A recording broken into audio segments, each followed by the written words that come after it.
Alright guys, so before I actually get into explaining how I approach this, I wanted to explain this new type of format that we're going to be going with. I kind of did something similar to it last time, um, where I'm actually going to record me drawing the refined shapes ahead of time, and then I'm just going to voice over it. That way I can actually pause, and you don't have to actually or listen to every little piece of my thought process as we're working. I'm just going to be explaining what I really want you guys to pay attention to. All right.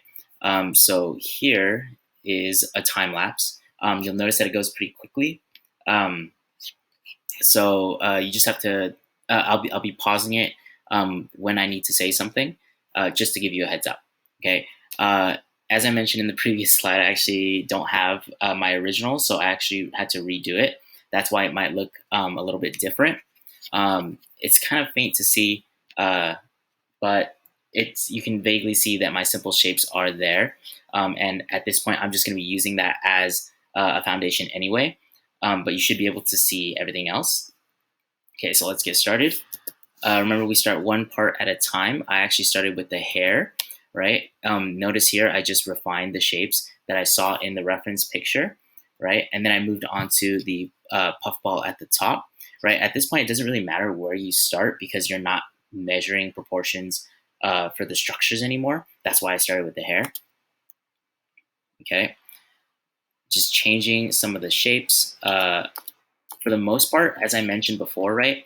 I didn't have to change too much, right? I didn't really have to change too much because the shapes are already pretty close. This head shape change, I noticed it looked kind of like a bell in the reference, so that's what I added as well. I added some curves here, right? And then I'm just erasing anything else that I don't need anymore. The body has this curve here, so from a rectangle, I changed it into a curved rectangle on this side and this side.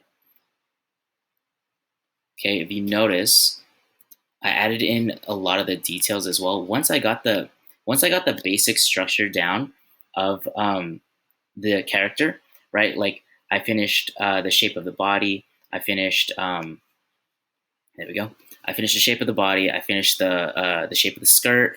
All that refinement. That's when I can start adding in the details, including the eyes, this mouth area, and things like that. Okay. So from there, that's pretty much my thought process. It was just really making my shapes closer to the previous one, closer to the reference. Yeah. Since there were simple shapes since I was already working with simple shapes, I didn't really have to change too much, right? The tail was already a triangle. This little hair thing was already circles, and this isn't too far off from the circles. These were already circles. This like ovular shape was already pretty close. I just had to add a curve right here. Same with this one. We pretty much already had it. The arms, they're little like this used to be a square. Then I turned it into this like weird different quadrilateral. However, it still kind of does look like a square. This triangle here is still a triangle. Yeah, for the most part, the shapes were already set in the first step. This is probably the hardest part right here, which is the little ribbon. I kind of had to eyeball that, right? But the way I broke it down was simple shapes again, right?